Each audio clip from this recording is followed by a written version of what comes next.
Clap along if you feel like that's what you want to do. Bring me down, can't nothing bring me down. Your love is too hot to bring me down. Can't nothing bring me down. I said, bring me down, can't nothing bring me down. Your love is too hot to bring me down. Can't nothing bring me down. I said, clap along if you feel like a room without a roof. Clap along if you feel like happiness is the truth. Clap along if you know what happiness is to you. Clap along if you feel like that's what you want.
What is up? Look at the early birds. Nicole, I love your photo there. How you doing? Lupe, have we met before? No?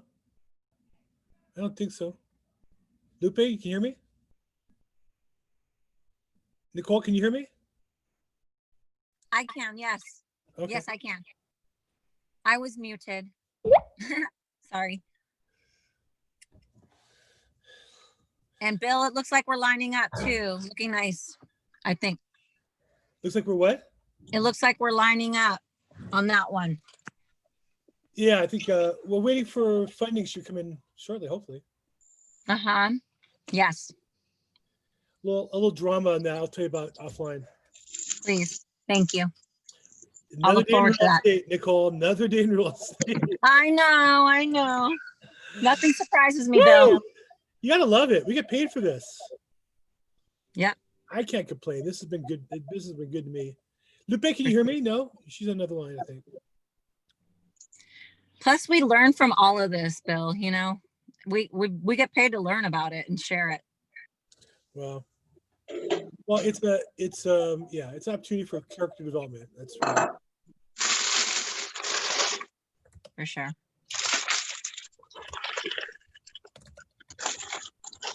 How did the Paul training go? Was that today? That was yesterday. Okay. Did it go good? 96 people on the call. Nice. Did you guys record it? We did. Could you send me a copy if you do? If you search Paul Horn Law on Facebook, it's there. Okay. The big file. It's 2 hours. Oh, no worries, hon. I'll grab it there. Go to Paul Horn Law and I've got it. put a comment there with your name and stuff on there. And I don't know who uses the title. But I do know you use I got title. it. I've got his connection. Yeah, that was great. That was phenomenal yesterday. Good. Yeah, it was. We have him speak too. You should. We do. We do. Yeah, he actually wants me to. So my topic was 11 ways to generate probate business, and we're gonna take one of those ways.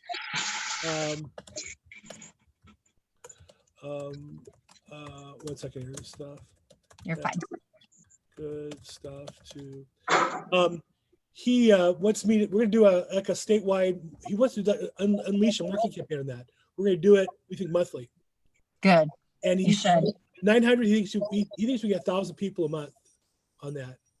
Easily. And for me, it'll be about building out my business, throughout California, which is really exciting. And probably some recruiting too, I imagine. Exactly. That's my plan all along. Mm-hmm. So, hey, Sabina, how are you? Welcome to our call. And what else? Yeah, no, that was great. Yeah. Yeah, that was a good webinar yesterday. Who said that? Love it. Sabina. Oh, thank you. Yeah, that was really good information. It was a lot of fun. It was I like Paul. It's the first time we did that together. I've met him a lot. I've seen him in LA County Court and done deals with him, but yeah, he has a spunk about him that's energetic, I think. He does. And contagious. In a very personal, funky, unique kind of way. Very genuine. He's very smart, but he's not. He's not overly serious. That's what I like about him. Yeah. Me too. Me too. I'm way too serious. Okay, we're about 2 minutes out. We're loading up here. Andrea Hall, welcome. I think I saw you yesterday on our call. Leandra Goldman, welcome. I don't think we've met before. Yes, we have. Hi, Mr. Bill. Oh, what's up, Leandra? How are you? I am fine. I'm sitting here finishing, like I mentioned to you, the last step of my final petition. I should be done to submit November 28th, so I'm just reviewing. Good for you. Good job. Yeah. Mark Pedroza, welcome to our call. I see you on mute. And Lupe is back. Very nice. And who else we got here? Okay. We'll just give another minute and a half. Can you hear me now, Bill? Hey, Mark, how you doing? Okay, I seen you on Paul's webinar yesterday. I was there. It was me. Yeah, it was pretty interesting. Again, I'm up here in San Francisco, licensed real estate agent, and all I know is probate because I personally was involved in it. There's 9 of us kids, and I have an older sister out there somewhere. Still looking for me. Time is running out. So prices up here in San Francisco, Bay Area, like 1.2 million, San Francisco, Marin, San Mateo counties. So I just focus on those 3. So I was in probate there. We sold 2 properties in San Mateo County. nice. I'd say 2 years ago. We flipped them and did a really good job. Nice. We did really well there. Yeah, Jerry Rice's son, Jerry Rice Jr., is a licensed realtor in San Mateo County. Is he working with Pierre Bourgeon? You know, I don't know. I haven't checked the DA website to see who he's with affiliated with, but now you got me going, so I'll probably look at that later. Yeah. Very nice. Okay, we got people piling in here. We got oh, and there's Marcine Kline. Very good. Okay, so here we are, and okay, let's go ahead and get started. So good afternoon. This is Bill Gross, and I am a real estate broker here in Los Angeles. My tagline is the LAProbateexpert.com. My specific expertise is on court confirmation sales in LA County. I'm sure I've seen more or been in more than anybody in the last 2 years. Certainly more than a judge or attorney or real estate agent. Having gone to at least one a day for most of the last 2 years, pre-COVID. And so the purpose of the call is a couplefold. One is to help investor wholesalers who get involved with probate, get stuck. 2, personal reps, executors, administrators who need some help them on the call. 3, work with realtors. Sometimes we can share ideas. Sometimes you need help. We can work together, partner on a deal. I'm open to that. And then we invite some vendors and some of the best in class vendors to help all of us get better service. So I'm really excited today to introduce as our special guest. I guess a little bit of noise in the background. Hold on 1 second here. Mute. Okay, don't take it personal if I muted you, but just means some noise. But I'm particularly excited to have on our call today, really what I would say is probably best in class as far as escrow officer from Glen Oaks Escrow, somebody who is one of the sponsors of the, I think, LA Bar Association and been very involved with the Bar Association for years. Marcine Kline from Glen Oaks Escrow. So welcome, Marcine. Hi, everybody. We've talked on the phone before, but I don't think I've ever seen you. Never had the pleasure of seeing you before in video. You're lucky because I just got a camera after all these months. So yeah, this is the first time a lot of people have not seen me since March. So including my bosses. Yeah. So it's kind of nice. Thank you. Nice I think it's the nature of escrow officers. Nobody sees you guys. You keep the door closed and you're on the phone. The old school escrow officer had like the cigarette hanging out of her mouth, and we remember, but I was never a smoker. Well, The main transaction coordinator. Okay. Hey, Nancy. Okay. You know, COVID time, we just have all kinds of stuff going on. Dogs and family members. So Marcine, thank you for being on the call. So tell us what did you do before you became an escrow officer? I didn't. I've been in escrow actually 43 years. So I was a student with like 3 part-time jobs. So this is the only thing I've really ever done professionally. So you started when you're 2 years old, you can do that? Let's just go with it was a long time ago in the 70s. Wow, Marcine, you've been in business longer than me. I've not met anybody who has been for a while. So you started right as an escrow. Now you didn't start as an escrow officer though. You started. No. In those days we were secretaries. They didn't have like those kind of titles are out, but in those days we were secretaries. Right. And the escrow officers were, the ones that ran the desk and so forth. And currently you're with Glen Oaks Escrow. I am. they're an independent, or are they affiliated with somebody? What's their? No, we're actually a completely independent company. We're one of the largest independents, I believe, in the state. We have branches that go from Antelope Valley down to Encinitas and east into Riverside. And are you like part of some big network of companies or something? No, it's under an umbrella. We're called the Pango Group. There you go. So yeah, that's our bosses. It's just their company. And under that group, we have insurance, we own a national signing service. We have a foundation that we raise money and do charitable events and stuff like that. So yeah. Nice. And you're based in Burbank? No, the Glendale office is actually in Glendale. I manage the branch in Sherman Oaks. Sherman Oaks, got it. Right. And then, but in particular, I've seen you on probate escrows. Well, I do. I have a big specialty in probate because I've been working in that arena for the last like 30 years or so. I've really expanded that base since I've been here because I have the ability to do so with the support of my company and my marketing team. One of them is on the call with us, or should be. Allison is on the call with us, and she's super awesome. Yeah, awesome.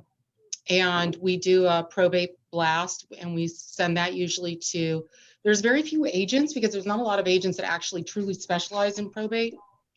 But we have a really sizable attorney base, fiduciary base, professionals that are in this business. So, so on this call, because we want to focus on probate, what do you see as the biggest difference is in escrow when you handle probate that real estate agents aren't aware of or investors aren't aware of? What's the kind of surprises the customers or clients have in doing business on a probate? Well, I think if I were to, there's different types of probate transactions. So I think the first one we should maybe chat about a little bit is court confirmed sales. And while today we just got letters last night on a court confirmed sale, the hearing date is next March, I believe. Right. So that's pretty far out there, right? So a lot of buyers don't have interest to hang in there that long. I mean, LA County is pretty backed up as it is when we were in pre-COVID times, right? Right. But many years ago, in the last decade, they closed all the probate courthouses all throughout the county and centralized everything through downtown LA. So there used to be like courthouses in Van Nuys, and there was actually one in Santa Monica, Pasadena. They were East LA. They were spread out all over. So what you find is that they've now finally opened four different courtrooms just to handle the probate matters, because there's all different kinds of probate matters. It's not just sales that go on. But what you find is that the processes are much slower, like just getting a court date. This one actually surprised me. That's 5 months out. Do you guys know a lot of buyers who want to wait 5 months to know if they're the lucky winner of that property? And not only that, they've got 10% down cash, and they've had to waive their contingencies. Just everything is waived before you go in. Before an agent, any agent who knows how to do this, before an agent will take the signed offer to an attorney, because the attorney is who files the petition with the court for the sale. Before that happens, all the contingencies have to be waived. There's no financing involved. Our escrow instructions do not call for financing. We all know that 98% of everybody gets financing, but the sellers are not necessarily cooperating with it. They don't need to be involved in it on any level, and so forth. So, you know, it just, that's kind of like, that's the big difference right there, is that there are no contingencies. And once that hearing happens, there's no backing out. And if you back out, you're responsible for all the fees that the seller might incur, including attorney and court costs, which is really sizable.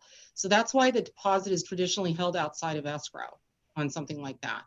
And the vast majority of court confirmed sales don't cancel, right? Because, you know, they're really a done deal beforehand. But we, on the other hand, as escrow, we do not accommodate people's financing pre-close or pre-court hearing, shall I say, because it's impossible for us to do something like that, because, you know, we just have so many requests and we don't know if you're the final buyer. So we need to wait till we know that somebody is the final buyer, understand their financing needs, and then we're like, you know, we can take care of it in the first 48 hours after the court hearing.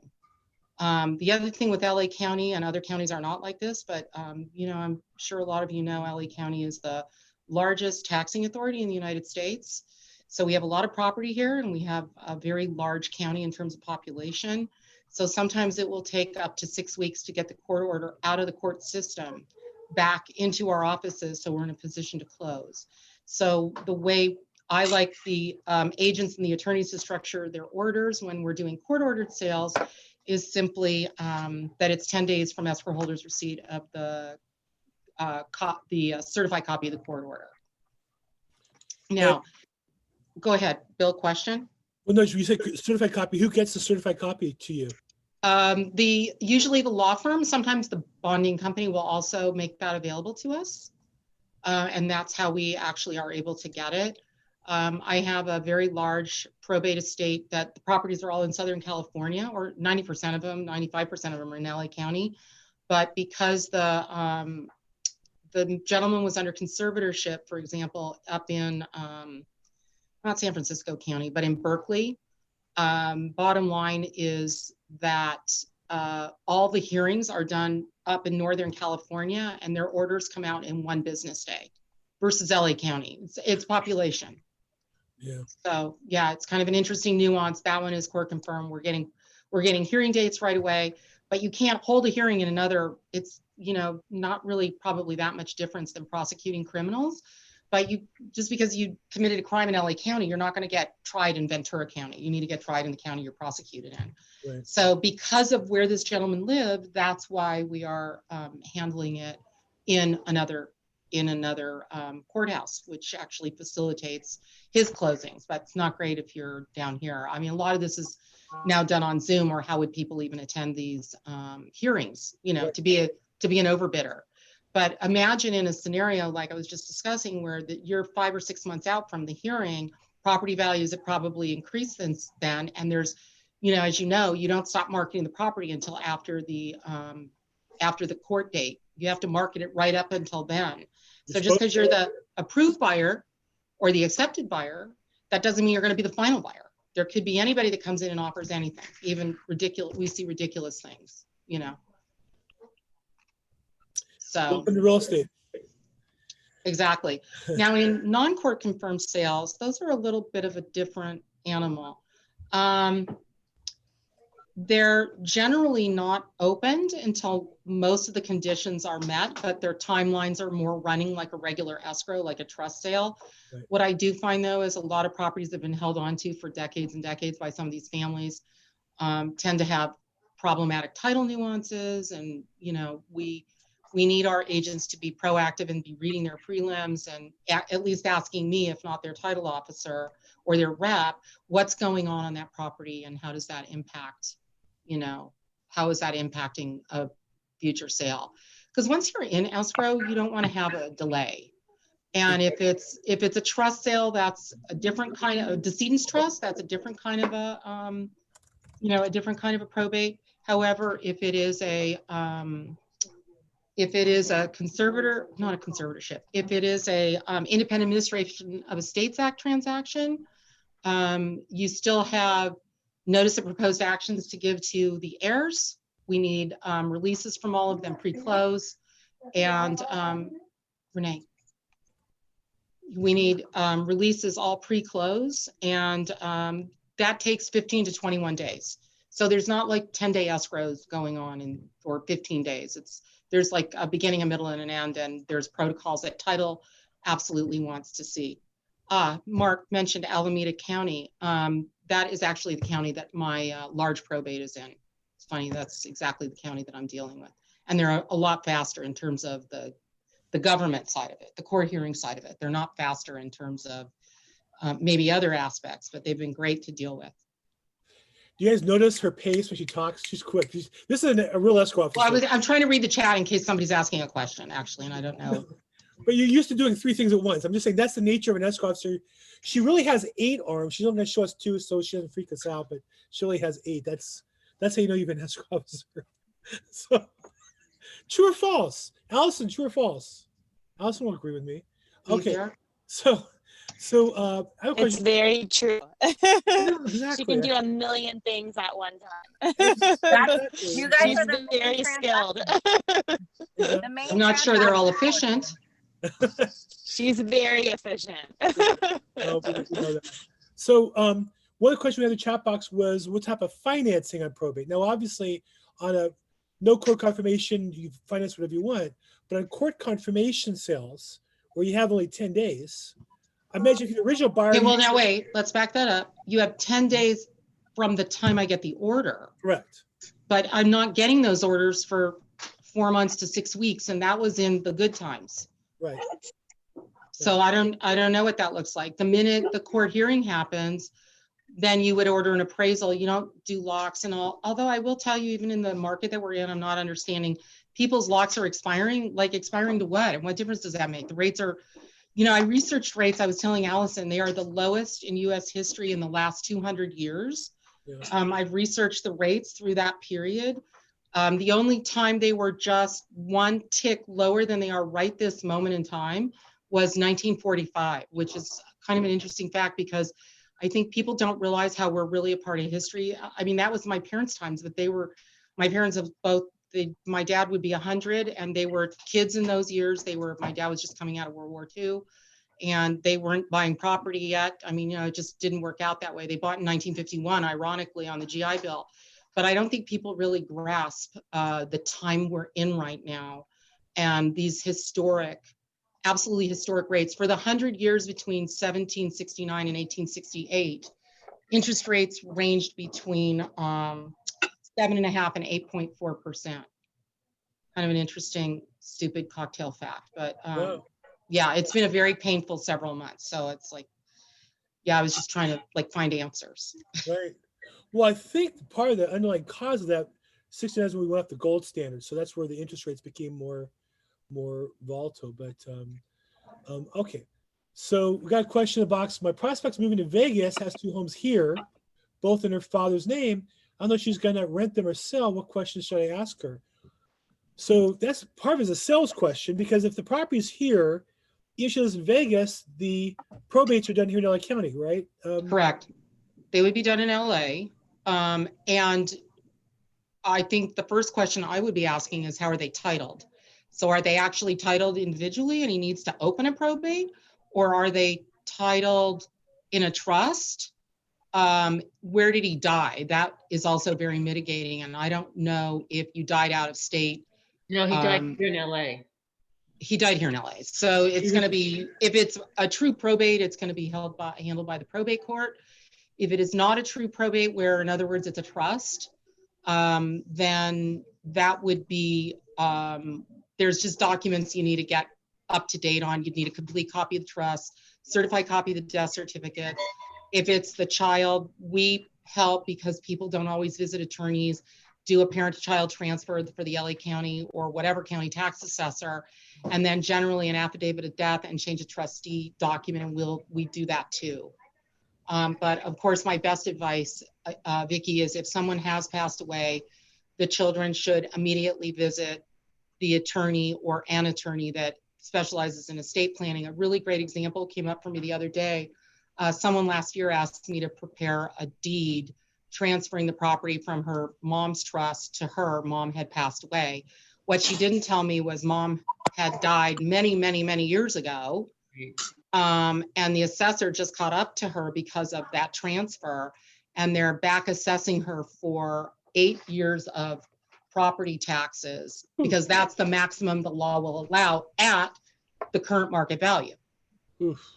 Now, if you just go to your attorney and spend $1,500 on an appointment, I'm just saying that would even be a lot, $1,500 to get your mom or dad's stuff in order.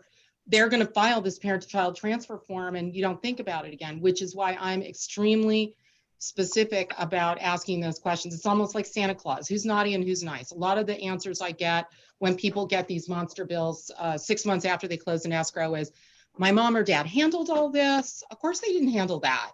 They weren't dead yet. And I shouldn't be getting this tax bill. Of course you did if you didn't visit the attorney. So years ago, I just started on the ones that are really straightforward. I just started handling them myself because I don't want to get those calls. And also, you know, while maybe the principal isn't always my primary client, the agents are, and the agents don't need that extra like aggravation to deal with that. You know what I'm saying? They want a nice smooth escrow. We have the same goal, and we want things to go smoothly, and this just helps facilitate. I charge the client $150. I send them myself after I get all the legal documents at the close of escrow or post-close, and we upload them and we scan a full copy to the client. So they have a record. I wasn't here at the beginning of the meeting. Are you an attorney? No, I'm not. I'm just, So what do you do? yeah, I'm an escrow officer. I just have a painful amount of knowledge stuffed up there. Thank Well, you. to be precise, I believe, I know based on my understanding of the legal history, as an escrow officer, because in other states, your work is done by an attorney. And Correct. Many of the states. And all we've done in California is we took those authorities that attorneys in other states have specifically related to transactions, called them escrow, and licensed you in that field. But really, within that field, you're as knowledgeable and have authorities as an attorney, correct? Right. Well, first of all, I would never profess that I know what attorneys know. But on the other hand, even attorneys that specialize in probate, because a lot of my clients are attorneys that bring their clients to me with unusual problems. I certainly I would not profess to know what an attorney knows. I am not a licensed attorney, nor am I a CPA. So there's many times where I don't know somebody. If I'm in a transaction, I don't know the attorney, I'm very cautious about giving my opinion or advice. Like I'll go back to the agent and say, you know, here's what's going on. And I know they're wrong, but like, I can't really say that because I have a lot of experience in this particular aspect or that aspect.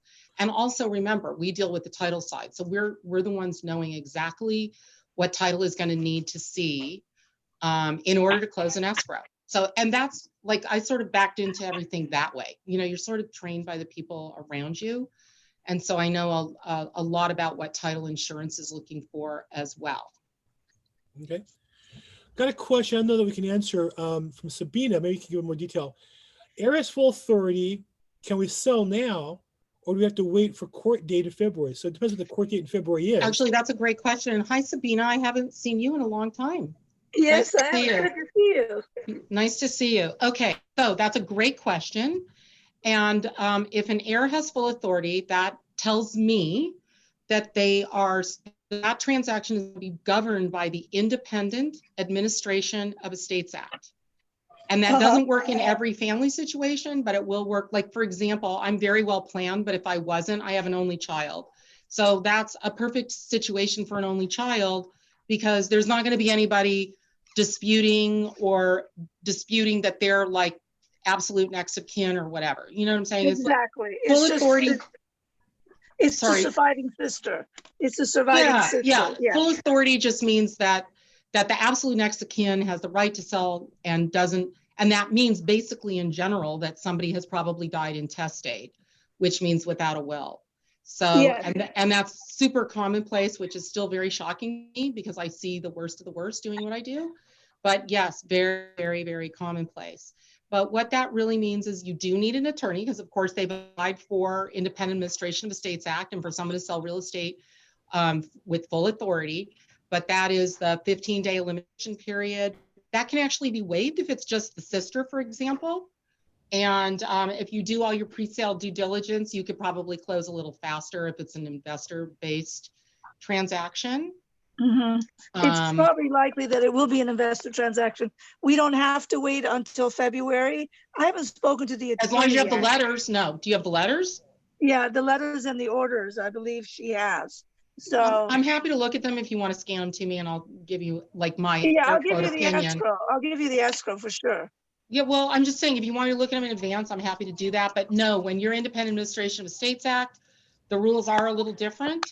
But there are some nuances. An attorney needs to file a notice of proposed action to prove that they've notified all the heirs that the sale is taking place and what the price is.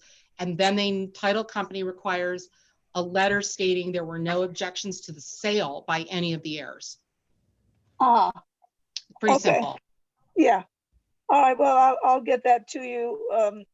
You'll have your, I know Glen Oaks, Escrow, and Sherman Oaks, right? Yeah, I'm in Sherman Oaks. I mean, Bill's got my email and stuff too. Yeah, I can look it up. Okay. Yeah, Are you thank okay? you. Got another question from Andrea Hall. I'm a realtor looking to develop a niche. Would you say that probate is a niche to consider? And if so, how would I get started? I'm in Los Angeles. Hey, Andrea. So I think that's a great question. And the only thing I can tell you about the probate market that I find very consistent, unlike other markets, and in all the years I've been in escrow, I've never seen a market like we're in right now, which is why I needed to research the why, because I need to understand why things are the way they are right now. What I can tell you very consistently is that people do two things in life. They die and they pay taxes. And while there's lots of other, REOs, people chase those. And I was never an REO person. I had a hedge fund that did that. So I, certainly know how to do them. But that's just not my thing. And also, I think everybody would concur that's on the call that REOs are very temporary. The refi market is very temporary. A lot of these things just go away with time and circumstances. But one thing that will never go away is probate, because there's a need. We're also coming up, if you do any research on this, there's a need because the baby boomers are all turning ages where, they're either retiring, they're dying, they're sick. There's lots of nuances to that. There's lots of opportunities and ways to get involved in that side of it. Sorry, I'm just going to put this on that I'm in a meeting, and that I'm on this side of it. And there's some great ways to get involved. And I'd say some of it is first getting involved in the elder community. And that would be one way. There's amazing amounts of, I'm involved. Before COVID, I've been very heavily involved in networking, but it's just, you can't network with anybody doing what I do because a lot of people don't understand escrow. So my groups are primarily with attorneys, business managers, CPAs, attorneys of all types, real estate, probate, privacy trusts, a lot of unusual practices of law. And one thing kind of has led to another. But one huge niche is the elder community, elder care niche. And you'd be pretty amazed at like how many different venues are in that sphere and who you get to know. And that's how the most successful agents that I've seen have really gotten involved in our industry. I've been a co-sponsor, and now we're actually sponsors of the Beverly Hills Bar for the last, 16, 17 years. We are involved with the LA County Bar. Currently, we're not a sponsor. We're involved with PFAC, which for those of you that don't know is the Professional Fiduciary Association of California. For those of you that don't know what a fiduciary is, especially in the culture we live in now, is where a professional ends up either being appointed because there's nobody, or the more common cause is, for example, the family is feuding and it ends up everybody lawyers up, and then somebody over here neutral gets involved and handles mom and dad's estate, property, probate, personal property, whatever it is. It's just crazy, but it's become a huge business over the last, it's been around for years, for certainly 35 years, but I don't think a lot of us realize, like in the many years ago, LA County, and I assume others in California, actually provided a lot of these services through social welfare programs. So, you were appointed by the court if you were a social worker, and then you handled somebody's estate. Nobody does that for free anymore. And so thus we have this whole niche called professional fiduciaries. I don't know if any of that is helpful. It's a whole world. I went to a couple network events for professional fiduciaries, and they're vendors for things that you never thought about that there needs to be, right? Like decluttering and but those are all amazing ancillary businesses. I'll get involved with somebody, and I think my worst fear revisited is, I'm not going to discount the fact that I'm very heavily, I've got a lot of stuff at my house, a lot of things that belong to my parents and that my husband's parents and even my ex-husband's parents. And, my worst fear is that something happens to us and my daughter's going to have to deal with that because mentally I can barely think about that. So you can only imagine a lot of people are hoarders. They have horrible living situations. Allison's been on a couple notary calls where she sees unbelievable things and how people are living. I think you'd be amazed all the lineup of people in those venues. It's not just like Bill was saying, there are people that help move a senior into, and how do they pick and choose what they want to take with them or need to take with them when they're going from like, you know, even small, like 1,800 square feet into like a one or two room apartment, right? That's really a challenge for people. So there are professionals for that. There are professionals that help find living facilities based on income and the type of care that's needed. And there's like different types of care depending upon where you are. Like my dad lived in his house till he was 90, and he kind of blew past every possible option and ended up in board and care, which is, you know, pretty much the last stop before you die. So, you know, there's, you know, I have a 96-year-old mother-in-law that lives in a senior facility in Phoenix, and she doesn't have any help. She's not she doesn't need assistance. She doesn't need anything. Somebody comes in once a week. They do her, you know, they change their sheets and they clean, but I think she's still doing her own laundry, and she likes to iron and, you know, stuff like that. But they have cooking, they actually have you know, the meal plan system and everything else. It's very interesting. There's a lot of different aspects. And the thing that's pretty common, especially for those of us that have older parents or older family members, grandparents maybe, like you get in that situation, even for me, and I felt I knew a lot even a decade ago before my dad passed away. And you kind of realize like it's a little scary because you just don't really know who to go to for what service or who to get information from. So I was calling some of my professionals that said, try this board and care, do this, try this, and, you know, until we kind of found the right fit. But it's very gut wrenching when there's no plan. And my dad's plan was, it will be somebody else's problem. That was the plan. And I was the one who needed to deal with that.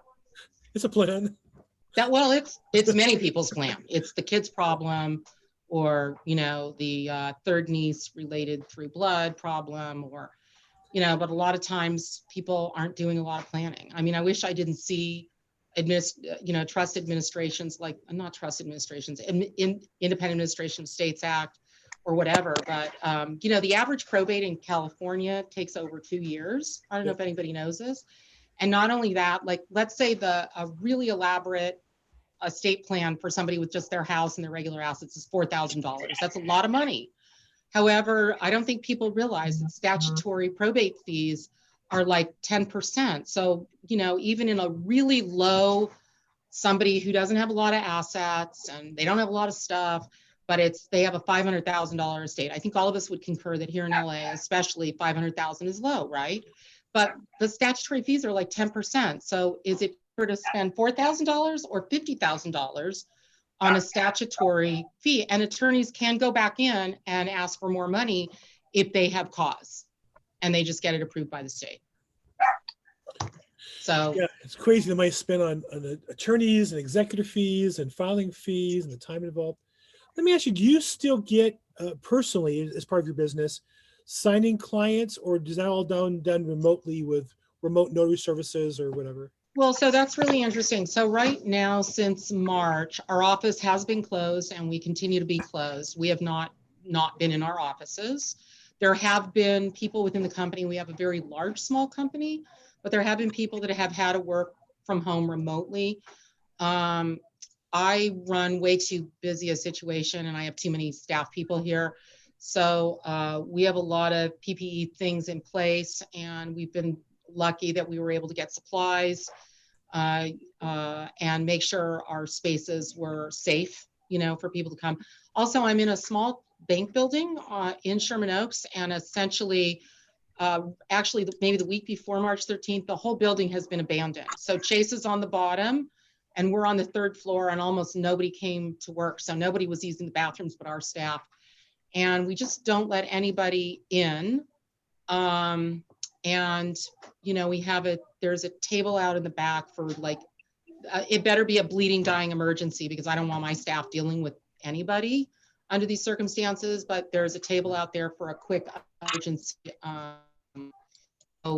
something notary for them, but all our notaries have been offsite. Allison is one of my signers who's on the call. And then we have a posse of other licensed notaries that have been on call for us. Many have had to stop working, so some of our options were limited, but our company owns a national signing service. And we had some stats yesterday. They signed people this year in 855 cities nationwide. We've done something like 50,000, or I don't know. Allison, do you remember the stats on that from yesterday's meeting? Some crazy number of notaries all off site. I have to say, for us, nobody here has even gotten so much as a sniffle. Nobody has called out sick in months because nobody's going anywhere. We're not doing anything. You're not going to the movies even with your family. Nobody's doing anything. Right. So it's been very safe. And honestly, if I got sick and I was out, the office would probably, I don't even want to think about it, because, you know, I'm sort of at the pinnacle of everything happening here, and we'd be, I mean, everybody is spread very thin because we are just at capacity with work. You can't find people fast enough. There's a lot of different moving parts. This is not the only end of the business. I mean, I'm hearing it from title. I don't know, you know, who you guys are talking to, but it's just very hard to find good people that want to work and, you know, do this on a regular basis and, you know, take that risk and come in. I'm doing no personal signings. I am a notary. I've been a notary almost as long as I can drive almost, and I'm relying on everybody else. I'm not going to take that risk no matter what. I barely am able to see my family. So no, I'm not doing any notaries. And honestly, Bill, this is really interesting. In March, after we shut down, and you guys all heard about China before us, I was in the middle of a sale in the city, and China was completely shut down. People didn't leave their houses, and I had a seller there, and he couldn't leave. He couldn't come here. He couldn't get to the embassy. And we researched a notary we didn't do it, the agent did actually. I was really impressed, and I've used him since, who works out of the Commonwealth of Virginia based on facial recognition software and all your identification. And he's doing global notaries around the world for me at this point. I have people as far away as, I've done a signing in Korea, a signing in, usually it's sellers, signing in Korea, signing in China.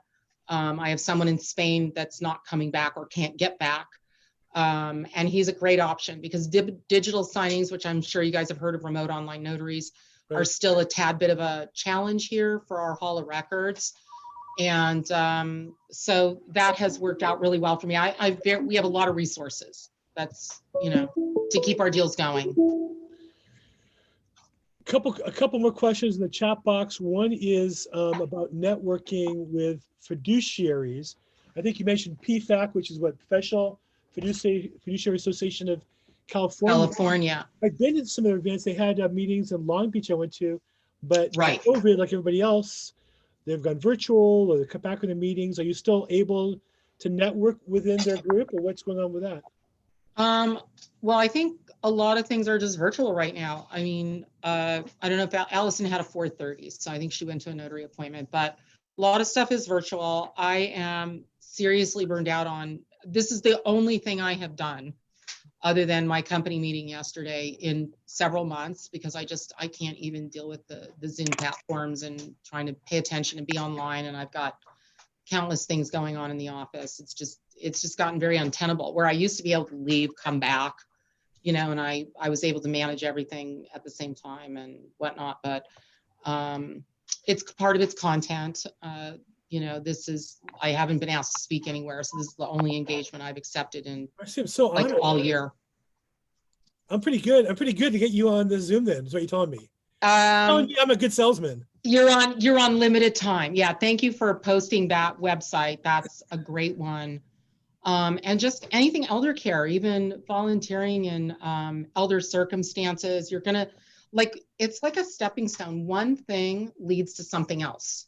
So you just don't know who you're gonna meet or who you connect with. And I think for me, the one thing I've really gained out of being Improvisers, which is my main networking venue besides the bar and some of the other things I'm involved in, has been sort of the mantra: know, like, trust, and refer. I mean, if we know you after receiving several testimonials or, meeting people several times and having a comfort level, and we like you, we're going to trust you and we're going to refer you. And that's kind of my personal mantra. For me, as long as I've been in this business, it's still really hard for me to ask for business, which is why I love having support staff that I can say, hey, I really like working with this person. Can you find out who they use for escrow? And, I respect people that are loyal to their people because, I get that. I mean, that's what we look for. And there's a lot of value. Like I bring a lot of value to the table. And at the same time, I rely very heavily on working as a team with my agents, and I want them to be proactive and educate them and bring them up to speed.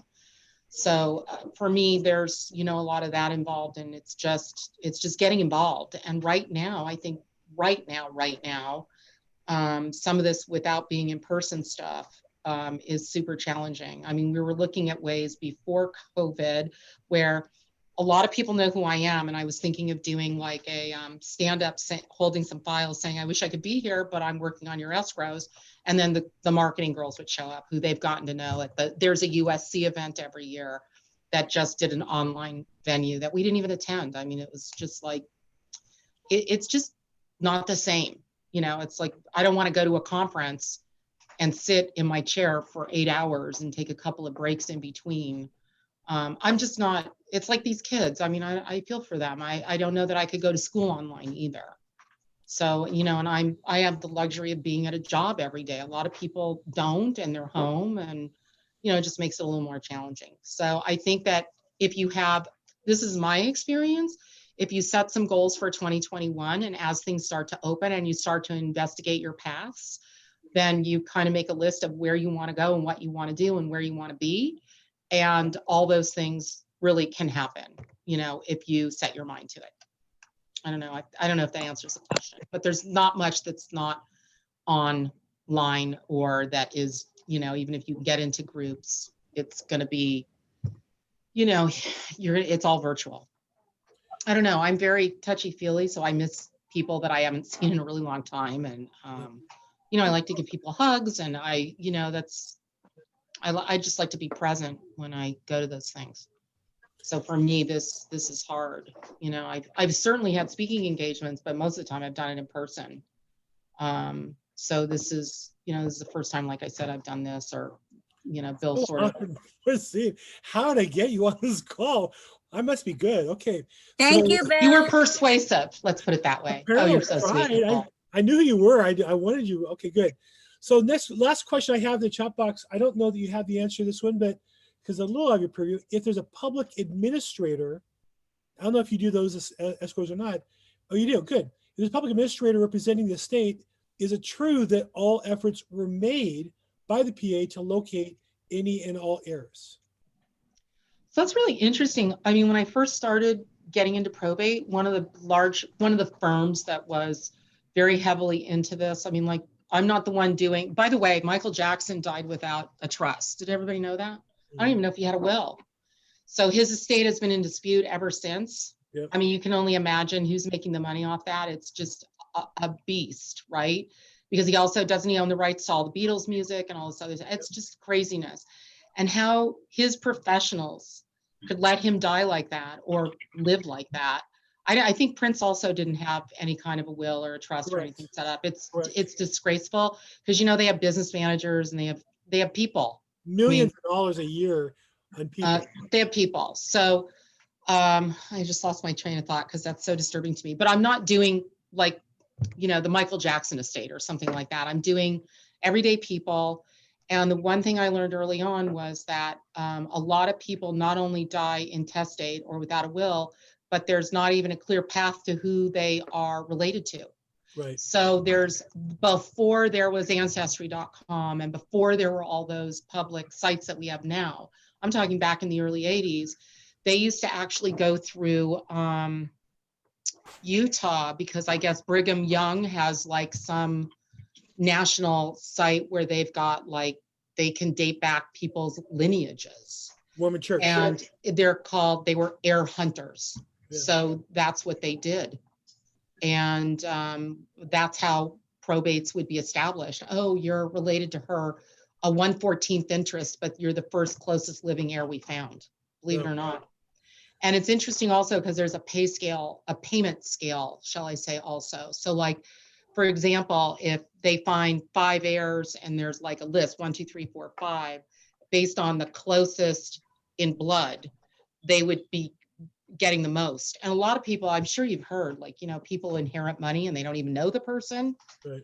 True enough. And, in the state of California, by the way, if you die without anybody, your money goes to the state of California. Thank you very much. If that's not a reason to plan, I don't know what is. Okay, last question for you. I really appreciate your time. This was a softball. What can we all do to make things easier in the escrow side? Oh, okay. Is that your Number favorite one. question or what? That's your favorite No, question. this is number one. I don't care what you're doing in your practice, what your practice is for real estate. Everything must be pre-sale. There is just nothing fast happening in any of our industries. I just gave you stats on interest rates. Our companies, universally, anything touching real estate, HOA people, a lot of them working from home, don't answer the phones, don't respond to the websites.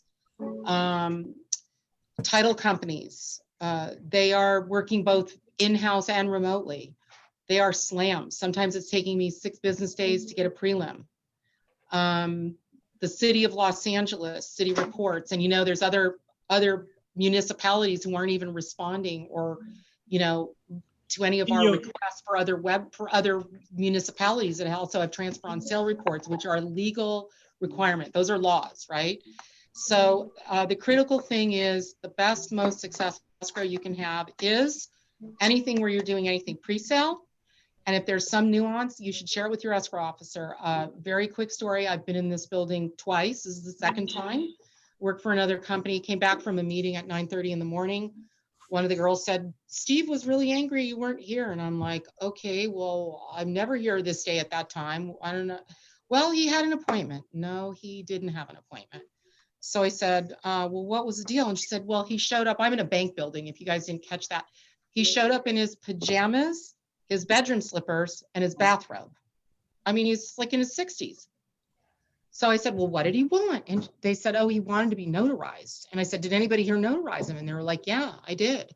Obviously, he walks around with his driver's license and his PJ bottoms. So I'm like, throw my stuff down. I get on the phone. I call the agent. I'm like, Kevin, what's the deal? Why is your client running around in public in his pajamas? Oh, I forgot to tell you. He's a raging alcoholic. Nothing happens after 11. They don't drive. They don't talk. They don't do anything after 11 because they're just smashed. So my takeaway is, if you know something, share. We love that. Okay. Hope this was helpful. It was very, okay, last chance, raise your hand, chat box. I don't see any others. Chance to talk to a pro in this business. So let me just say, Marcine, on behalf of everybody on the call and just on Facebook, and we'll share this, thank you for what you do. Thank you for bringing the professional standards you do to our business. Thank you for sharing with people on the call today. Hopefully this will make your business a little easier and will make their business as well a little easier. I hope so. And guys, I don't want to say I'm always available, but I do respond to my emails. So it's very hard to go to bed unless everything is done. Becomes increasingly more difficult. So I may answer it very early in the morning. But if you have questions, Bill knows how to reach me, and I'm certainly happy to field those questions. Or if you have calls, just be patient. I never know what my day is going to be like till I get here, even though I do a lot of setup at home when it's quiet and peaceful. But happy to help anytime I can if you have some sort of a question or you're stumped on something, even if I'm not working on it. So really very happy to help. A bunch of thank yous in the chat box. Thank you to Allison. No, she's gone, but thank you to Allison for setting this up. I will. Thank you. I will thank her. I appreciate that. And thanks for waiting for me, because I know you've asked me several weeks in advance, and yeah. It was well, like a fine wine. It aged. It was perfect. So thank you so much. My pleasure. Okay. Talk to everyone. Okay. Thank you, everybody. We do this again every Thursday, 4 o'clock. All this is on Facebook, on my Facebook page. You can see a video. If you want to see that again, Marcine's contact info is in the chat box and in Facebook. If you want good stuff on probate from me, just text good stuff to that number in the chat box, 213-460-2577. And if you need help getting Marcine's contact, reach out to me. Have a fantastic rest of the week, guys. Thank you so much. Thank you. Okay, bye-bye. Bye, thank you. You're welcome.